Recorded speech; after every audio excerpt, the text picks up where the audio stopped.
নারীকে আপন ভাগ্য জয় করিবার কেহ নাহি দিবে অধিকার।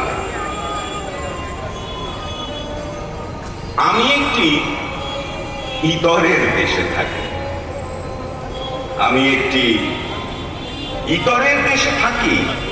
এখানে বণিকেরা লেখকদের উদ্ভাবন করেন এবং লেখকেরা উদ্ভাবিত হয়।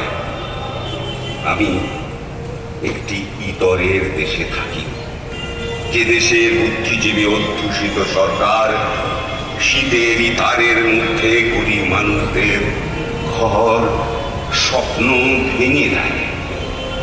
আমি একটি ইতরের দেশে থাকি, যেখানে অবশ অক্ষর মালা চিবুতে চিবুতে কবিরা গরু হয়ে যায়। উল্টোটা যে হয় না এমন বলা যায় না।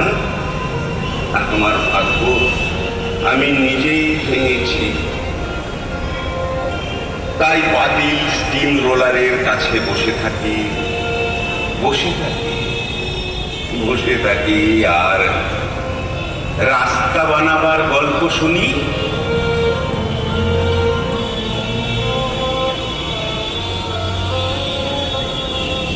আমার কতগুলো, আমি তো 36 ঘন্টা ডিউটি করে একটু বিশ্রাম নিতে চেয়েছিলাম। আমাকে চিরবিশ্রামে কারা পাঠিয়ে দিল। এর জবাব কি কেউ দেবেন? আমার মৃতদেহ সকাল 10টায় দেখার পরও শারীরিক পরীক্ষা হলো না কেন? শরীরে অতগুলো ক্ষত চিহ্ন থাকা সত্ত্বেও পশুদের দ্বারা হায়নার দ্বারা অত্যাচারিত হয়ে দুর্বিষহ যন্ত্রণা নিয়ে প্রাণ বিসর্জনের পর আমার বাবা মাকে আত্মহত্যার গল্প কে শোনালো? হঠাৎ পরের দিন দেওয়াল ভাঙা হলো কেন? পোস্টমর্টেমই বা এত দেরিতে হলো কেন? তড়িঘড়ি দেহ দাহ করতে কে বলেছিল? কার সাথে? এফআইআর হলো রাত্রি 12:15টার সময়। কেন? টাকার অফার কে দিয়েছিল? কার স্বার্থে? কি লুকোতে? কেউ জবাব দেবে? এবার আমার মা বাবাকে কে দেখবে? দেহে ছিল অজস্র ক্ষত চিহ্ন, পেলভিক বোন ভাঙা ছিল, কলার বোন ভাঙা ছিল। তা সত্ত্বেও আমি আত্মহত্যা করেছি, এই অমানবিক সংবাদ আমার বাবা মাকে কে দিয়েছিল?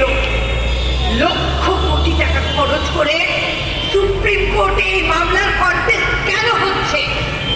এর আগে আর্জি করে যে মৃত্যুগুলো হয়েছিল সেগুলো কি আদৌ আত্মহত্যা ছিল?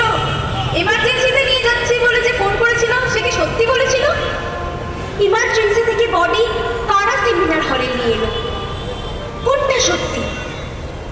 পুলিশের তোলা আমার মা বাবার ভিডিও এর যে বিশেষ দলের কার্যালয় এলো কি করে? তাহলে কি আমার মা বাবা মিথ্যে কথা বলছেন? সেটাও কি সম্ভব? ময়না তদন্ত হলো জিডির ওপর নির্ভর করে। এফআইআর এর আগে সার্চ অ্যান্ড সিজার কি করে হলো? পরিশেষে বলি, ভুলে যাবেন না, সেদিন আমার চোখে জল ছিল না, ছিল রক্ত। এই রক্ত কি তিলোত্তমা? না না, এই রক্ত তো আমাদের। এই রক্তক্ষরণ শুধু সারা বাংলার নয়, দেশ ছাপিয়ে সারা পৃথিবী। আমাদের মেয়ের রক্তের রঙে আমাদের চেতনার পলাশ রং। আমরা আর ভয় পাই না। রাষ্ট্রের কোনো শক্তি আমাদের মেরে ফেলতে পারবে না। ভয়কে জয় করার শক্তি তিলোত্তমা আমাদের দিয়েছে। ওই যে হাজার হাজার তিলোত্তমা আমাদের ডাক দিয়েছে।